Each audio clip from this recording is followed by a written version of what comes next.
dari Prodi BKPI semester 5A, kami akan membawakan materi tentang komponen kurikulum BK.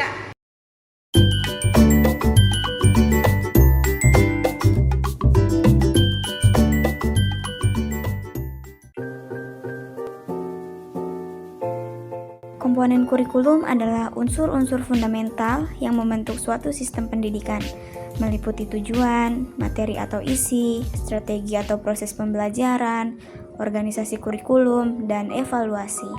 Kelima komponen ini saling terintegrasi dan bekerja sama untuk mencapai tujuan pendidikan yang telah ditetapkan. Dengan tujuan sebagai arah, materi sebagai konten, strategi sebagai metode pelaksanaan, organisasi kurikulum sebagai pengaturan, serta evaluasi sebagai pengukuran keberhasilan.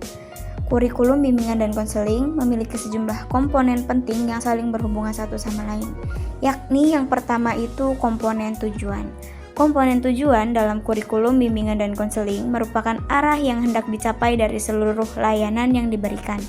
Tujuan ini meliputi pengembangan aspek pribadi, sosial, akademik, maupun karir peserta didik sehingga mereka mampu mencapai kemandirian dan perkembangan yang optimal. Dengan adanya tujuan yang jelas, konselor memiliki pedoman dalam merancang, melaksanakan, serta mengevaluasi setiap program layanan. Poin yang kedua yaitu komponen isi. Komponen isi mencakup materi atau bahan yang akan diberikan dalam layanan bimbingan dan konseling.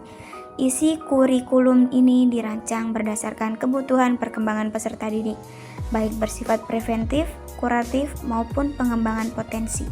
Materi dapat berupa keterampilan belajar, pengembangan kepribadian, manajemen stres, hingga persiapan karir. Penyusunan isi harus sistematis, relevan, serta adaptif terhadap perubahan sosial dan pendidikan. Poin ketiga yakni komponen media, sarana, dan infrastruktur. Komponen media berkaitan dengan berbagai sarana dan prasarana yang menunjang kelancaran layanan bimbingan dan konseling. Media dapat berupa ruang konseling, instrumen asesmen, modul, buku panduan, serta teknologi digital yang membantu proses konseling. Ketersediaan sarana dan prasarana yang memadai akan mendukung terciptanya suasana konseling yang efektif dan kondusif. Selanjutnya yakni poin keempat, komponen strategi pembelajaran. Komponen strategi pembelajaran dalam kurikulum bimbingan dan konseling merujuk pada pendekatan metode dan teknik yang digunakan untuk menyampaikan layanan. Strategi ini dapat berupa konseling individual, konseling kelompok, bimbingan klasikal, maupun layanan berbasis media. Pemilihan strategi harus disesuaikan dengan kebutuhan peserta didik agar tujuan layanan dapat tercapai secara optimal. Poin yang kelima yaitu komponen belajar mengajar. Komponen belajar mengajar menekankan pada interaksi antara konselor dan konseli dalam proses bimbingan.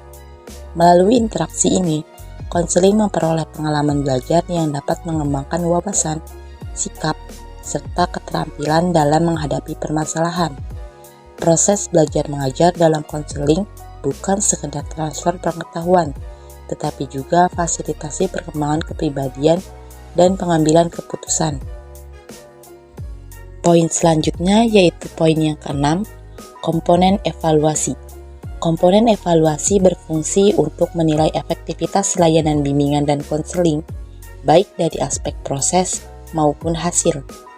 Evaluasi digunakan untuk mengetahui sejauh mana tujuan layanan tercapai, memberikan umpan balik, serta menjadi dasar dalam perbaikan dan pengembangan program selanjutnya. Dengan evaluasi yang sistematis, konselor dapat meningkatkan mutu layanan yang diberikan. Jadi kesimpulannya yaitu kurikulum bimbingan dan konseling terdiri dari beberapa komponen penting, yaitu tujuan, isi, media, strategi, proses belajar, mengajar, dan evaluasi. Semua komponen tersebut saling terintegrasi sehingga dapat mendukung tercapainya layanan BK secara optimal. Tujuan menjadi arah, isi menjadi bahan, media sebagai sarana, strategi sebagai metode, proses belajar mengajar sebagai interaksi, dan evaluasi sebagai pengukur keberhasilan.